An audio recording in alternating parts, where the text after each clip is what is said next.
ચાલો બધાને નમસ્કાર અને તમારા બધાનું ભાવભીનું સ્વાગત વધુ એક એન્રિચમેન્ટ સેશનમાં તમારું અભિવાદન. મિત્રો, જ્હોન વુડનના વિધાનથી શરૂ કરીએ આજનો સેશન. તેઓ પોતાના એક નિબંધમાં રસપ્રદ વાત આ રીતે કરે: success is never final, failure is never fatal, it is courage that matters the most. સફળતા કદી પણ અંતિમ નથી હોતી, તો નિષ્ફળતા પણ પ્રાણઘાતક નથી હોતી. દરેક વખતે અતિ મહત્ત્વની બાબત છે આપણી હિંમત. મિત્રો, ખરું જ કહેવાયું છે ને કે હિંમતે મરદા તો મદદે ખુદા. કોઈ પણ સ્થિતિ પરિસ્થિતિમાં હિંમત જો જાળવી રાખીએ તો આપણને સરવાળે ફાયદો જ થવાનો હોય. નિષ્ફળતા પણ મળતી હોય, નિષ્ફળતાને નિષ્ફળતા ન કહીએ અને એવું ગણીએ કે એ સફળતા માટેનો પદાર્થ પાઠ છે. એક એવો પદાર્થ પાઠ કે જેમાંથી આપણે ભૂલો સુધારી શકીએ, ભૂલોમાંથી શીખી શકીએ અને પછી સફળતા માટે પુનઃ પ્રયત્ન કરી અને સફળતા પ્રાપ્ત કરી શકીએ. તો આ કરવા માટેનો એક અવસર પણ આપણને આ રીતે મળતો હોય છે. વધુ સુસજ્જ અને વધુ કાબેલિયત કેળવવા માટેનો એક અવસર પણ આ નિષ્ફળતા આપણને આપે છે. એટલે નિષ્ફળતા એવો શબ્દ બોલવાને બદલે ઓછી સફળતા અથવા તો અસફળતા આ પ્રકારના શબ્દનું પ્રયોજન કરીએ તો વિશેષ ફાયદો ચોક્કસપણે આપણને મળતો હોય. હવે લઈએ લિયો બસ્કેજલિયાનું રસપ્રદ વિધાન. તેઓ એવું કહે છે: worry never robs tomorrow of its sorrow, it only saps today of its joy. ચિંતા કર્યા કરીએ તો એમ કરવાથી ક્યારેય આવતીકાલની વેદના ઘટી જતી નથી હોતી. હા, આમ કરવાથી આજની જે ખુશી છે એ ચોક્કસપણે થઈ જતી હોય છે ગાયબ. એટલે મિત્રો, ચિંતા ચિતા સમાન એટલા માટે જ કહેવાની છે. ચિંતા કરવાથી કદી પણ ઉકેલ આવતો નથી હોતો. એ માટે પ્રયત્ન કરવા પડે, ચિંતન મનન કરવું પડે, પછી જે રિસોર્સિસ આપણી પાસે જે સંસાધનો છે એને કામે લગાડવા પડે, વ્યક્તિઓની મદદ લેવી પડે. આ બધું કરીએ, મથામણ કરીએ, સંઘર્ષ કરીએ, સફળતા મળે છે.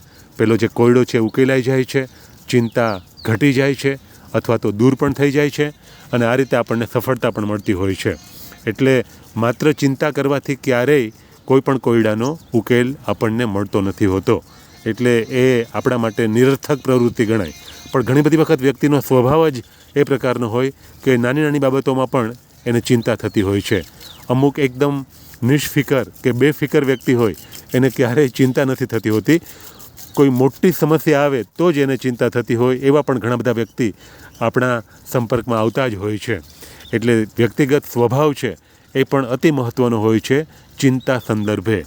અને મિત્રો, હવે લઈએ આજનું રસપ્રદ રમૂજી વિધાન કે જે આપણને ફ્રેડરિચ નિત્ઝે તરફથી મળ્યું છે.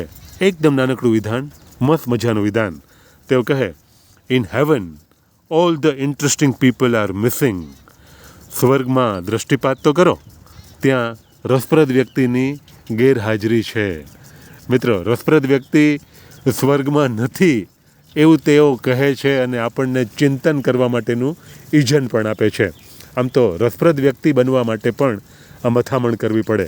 આપણે જ્યારે જ્ઞાન અને કૌશલ્ય સંદર્ભે ઉપરના સ્તર પર પહોંચીએ, પ્રયત્ન કરીએ અને આગળ ધપીએ, આગળના સ્તર પર, આગળના મુકામ પર પહોંચીએ, તો વ્યક્તિગત રીતે આપણે અન્યોને પ્રેરિત કરી શકવા માટેનું કૌવત ધરાવતા વ્યક્તિ પણ કદાચ બની શકીએ. અને રસપ્રદ વ્યક્તિને મળ્યા આપણે છેલ્લે ક્યારે એવો સવાલ ખુદની જાતને કરીએ અને પછી રસપ્રદ વ્યક્તિની યાદી બનાવીએ તો એમાં જૂજ નામ હોવાના. તમને કોઈ એવું કહે કે કેટલા રસપ્રદ વ્યક્તિઓને તમે ઓળખો છો, તો તમારી પાસે ખૂબ ઓછા નામ હશે. નામ ભલે ઓછા હોય પણ અન્ય વ્યક્તિ જો આ પ્રકારની યાદી બનાવે એમાં તમારું નામ અચૂકપણે એ લખે જ, એને લેવું જ પડે. એ પ્રકારના રસપ્રદ વ્યક્તિ જો તમે બની જાઓ તો પછી સોનામાં સુગંધ ભળી ચોક્કસપણે ગણાય. તો મિત્રો, આ નાનકડા સેશન થકી રસપ્રદ ચિંતનાત્મક વાત તમ સુધી પહોંચતી કરવાના આશય સાથે હું આવ્યો આ ક્લિપ થકી, આ સેશન થકી તમ સુધી. નવું વાંચો, વિચારો, મિત્રોમાં શેર કરો, ગમતાનો કરો ગુલાલ. એ માટે દરેક ક્ષણ પવિત્ર જ, પછી તમે રણમાં હો કે અરણ્યમાં. અત્યારે આપો રજા સલીમ સોમાણીને. આવજો.